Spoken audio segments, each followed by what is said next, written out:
Hi guys, welcome to our another video and another session on this week of Mental Health Day. Today we are experiencing another side of mental health and another area of mental health, which is how can exercise and dance be a part of mental health. So today we have Vibhuti Desai, who's a Kathak dancer and a teacher. She has her Visharat in Kathak. That means it's one of the highest degrees you can get in the exam in the dance form. And today she's here to talk about not the physical aspect of dance but the psychological aspect. So I'm very excited to call on Vibhuti, and I'm just going to ask her to join in. Hi, Vibhuti. Hi. Namaskar. Hi, namaste, namaste. Thank you for joining in. Yeah, it's my pleasure. Great. I'm very excited to do this session today because it introduces us to another angle of mental health, which is coping with stress. Okay, and one part or like one element, what we always tell people or we always tell clients is to do physical activity. And I think dance is a very important part of doing that physical activity. But I was just telling the others that, when we think about dance, it's always we think about just go and dance like crazy or like do Zumba or something like that. But you're a Kathak dancer and a teacher as well. So I think I just want you to highlight something about classical dance and its effects, or how have you experienced Kathak as a dance? Yes, like you said, many people think that, dance is just, okay, it's like a hobby, it's like time pass, it's like, chalo, like celebration hai, to karte hai. But it's not the case. Also, many people think that dance is just physical activity. But I would like to tell everybody, because of you have got this opportunity, that dance is not just a physical activity. It is also a mental activity. It is a very healthy form, in fact, of exercise. It is a very healthy form of exercise, if I put it that way. So, coming to Kathak, Kathak or any classical dance form is very important for, I believe every person should learn it, because it is a detailed study of a lot of things. For starters, about our culture, of how it is all started, how it is evolved over the time.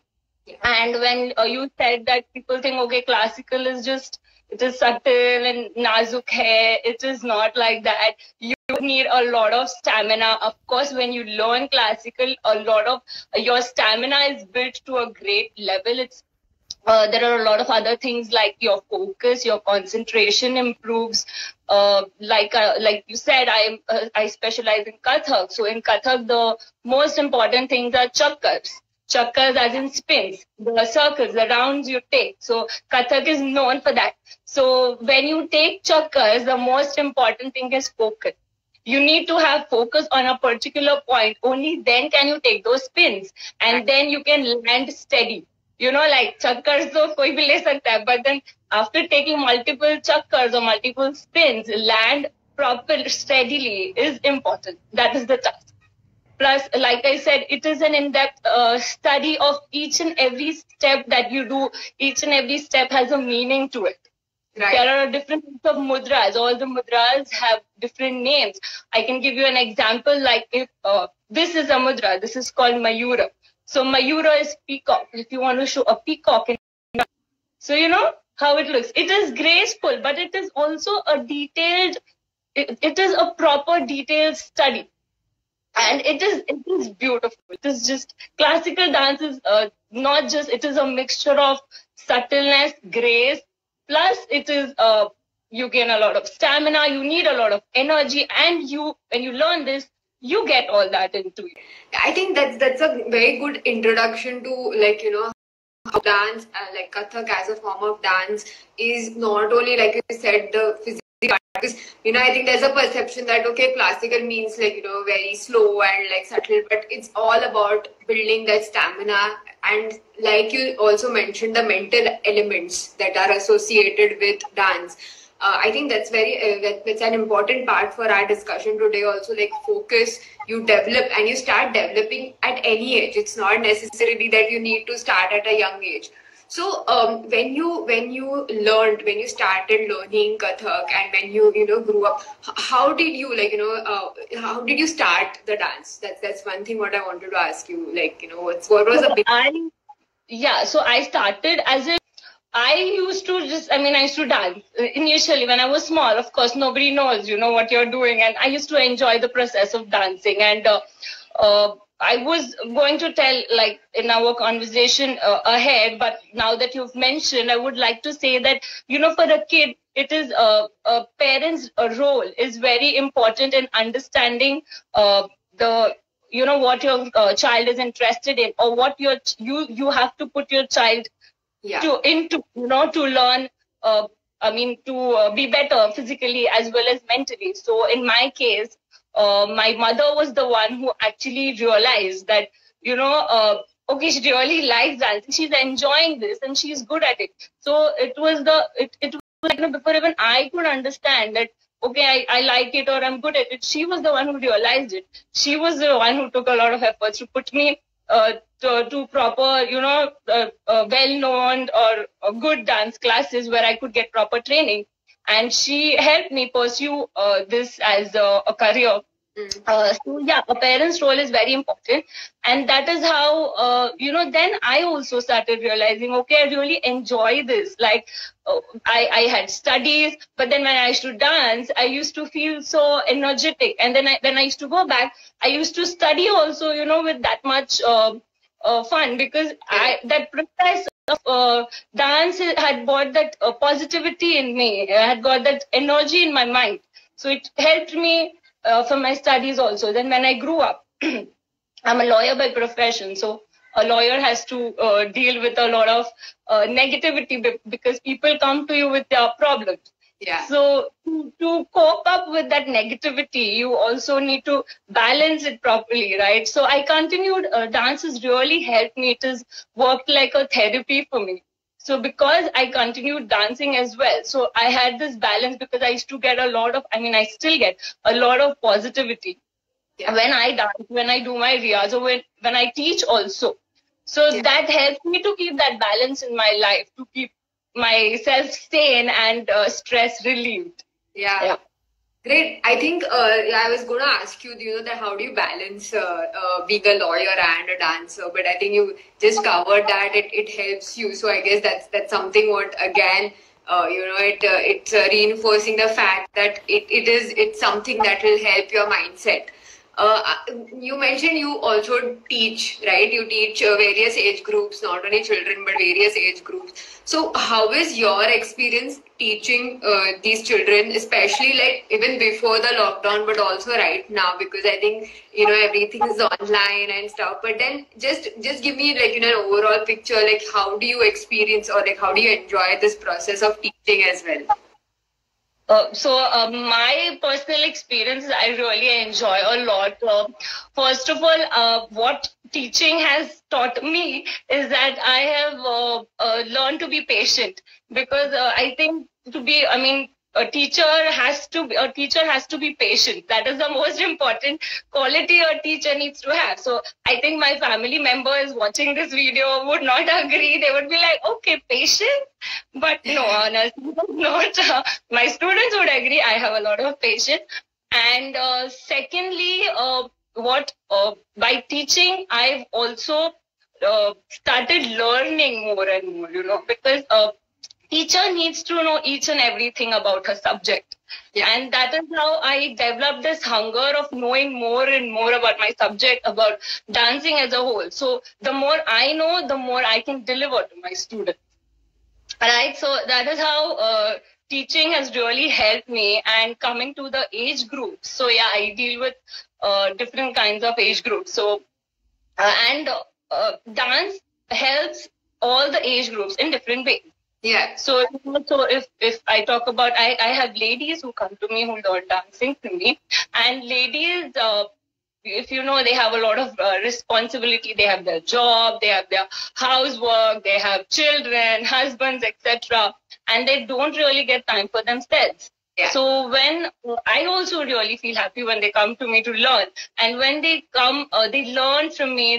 They do their riyaz, practice for like 1 hour or 2 hours, and when they are done, I get this response from them saying, we feel so stress free. When we go back home, we are like, okay, we are doing our work with so much fun because our mind is calm. The stress is gone. This is how it helps them. In children, it makes wonders because, like, everybody says whatever, if you start learning from a small age, it is going to help you in any way, because that is the time you are developing, your mind is developing, your body is developing. Correct. So that is the perfect age to learn any art or anything in general. So for children, dance makes wonders, because if you talk about physical aspect, then like I said, the balance, stamina, strength, body posture, flexibility, all these things improve. If you talk about the mental aspect, then the focus, concentration, memory improves to a large scale, because when you're dancing, you have to remember the steps, you have to remember the expressions, you have to remember the lyrics, you have to remember what mudra has to be done when, or even if it is not classical, you have to remember multiple things at the same time. Correct. And when a kid is doing this, he or she is doing it with a lot of fun. So they don't even realize, but they in return, it's their memory that is working out, and that is how their memory is getting developed into it's getting better. Yeah. So that is how it helps kids. And like I said, if they learn it, the younger, the better. Yeah.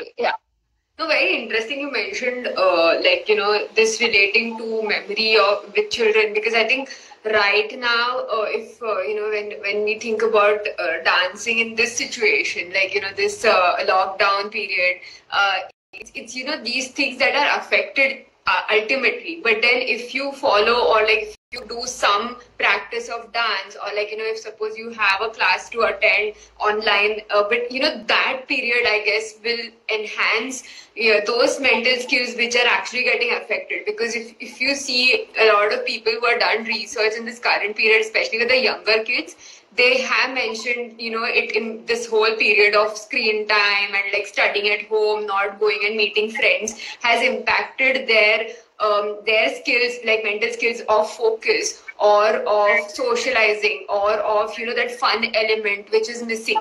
Okay, so I guess getting into a class, or even it's an online class, I guess is going to help them rather than deteriorate that aspect of mental health or mental well-being. It's a great thing, I think, to start a dance form. So can you maybe give some tips to youngsters, or to older people who want to? Yes.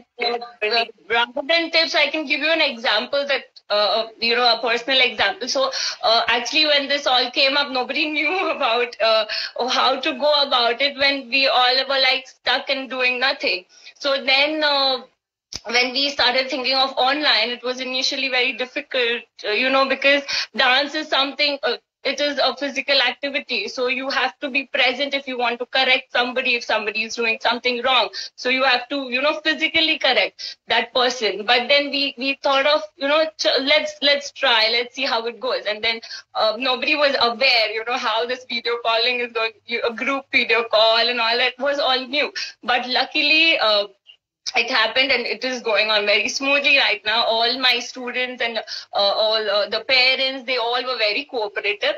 And then we started, and I give an example of one of my students, that after the first session, my student's mother messaged me saying, we are really thankful that you started this online course, because of this this lockdown and so much sadness happening around. Nobody knew what to do, and also the kid was also very inactive and lazy, and not ready to do anything or bored. But after this one session, after the dance session was over, she was so energetic, and she was like, okay, I want to study now, and she completed her test paper.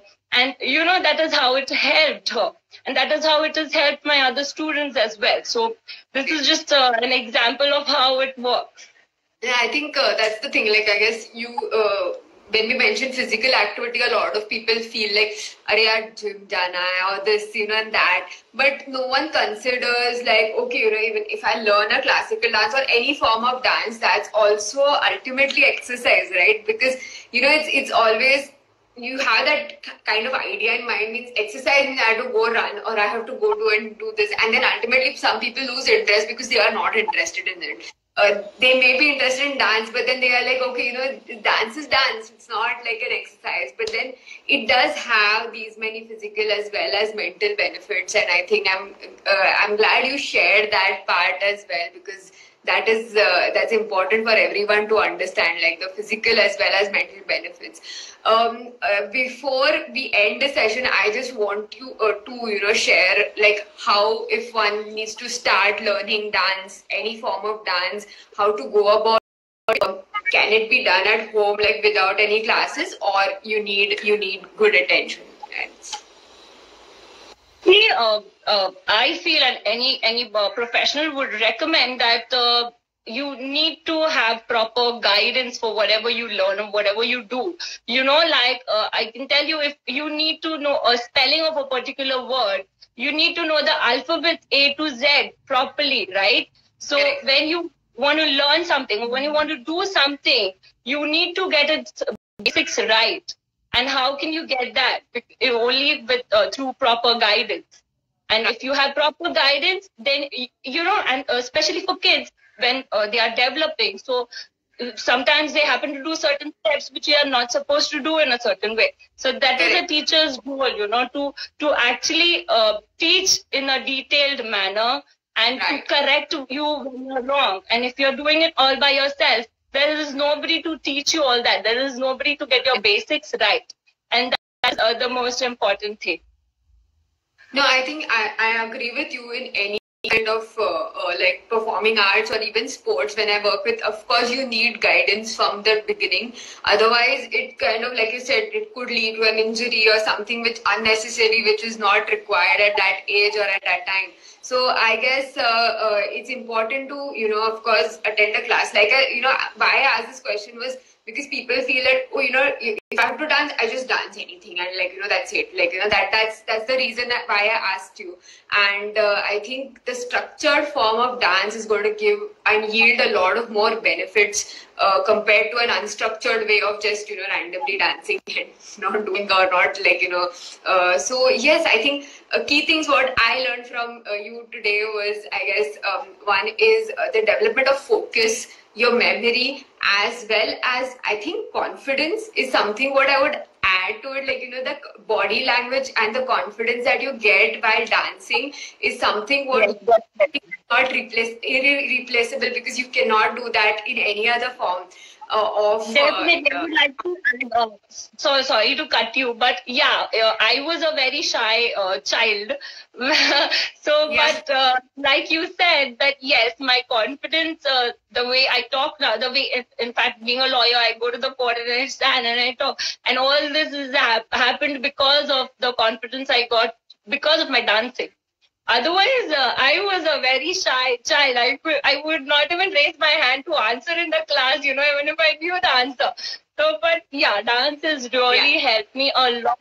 I would also like to add, one more thing before we end the session. That dance, the way it, how it helps your mind is, it is used as a therapy by many meditation centers as well, so they actually make you close your eyes, they play your music, and then they just ask you to just dance your heart out, because there is a freedom of expression when you dance. Your body is free, and that is how it brings positive signals to your mind.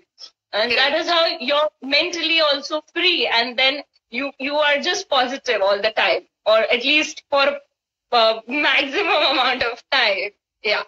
Absolutely. No, I think that's a very great point you mentioned. Like, it's some people call it meditation as well. And like even people, like you mentioned, some institutes also include dance, like a free flow dance as a part of their program. It's a very interesting thing because I've heard of movement therapy wherein, it's dance, but only like movement. They use it even with older people or people who have Parkinson's as well. And I think, but that's of course at a later stage. But even people or young kids and teenagers who sit so many hours in front of the television, or now of course phones and gadgets, I think you need that 1 hour wherein you at least just break some sweat out, because I guess otherwise you're not doing it. So physically, of course, it's a very good way to begin your physical activity journey. And secondly, it has a lot of mental benefits. So I think it's great to dance. So yeah, I think Vibhuti has a center in Borivali, Mumbai, her dance center. So if anyone's interested, and now of course everything's online, so you can just contact her if anyone's interested to learn Kathak. And like we just discussed, physical benefits, mental benefits. And if you don't want to join the regular rut of gymming, if you don't like it especially, I think dance is a great way to start, both for your mind as well as body. Okay, thank you so much, Vibhuti, for doing this live session, and I'm grateful that we could do this together, and hopefully. I feel grateful that you had me on your Instagram channel live, whatever it is called. I'm grateful. I mean, thanks for having me. Vibhuti, once again. Thank you. Bye-bye. Bye.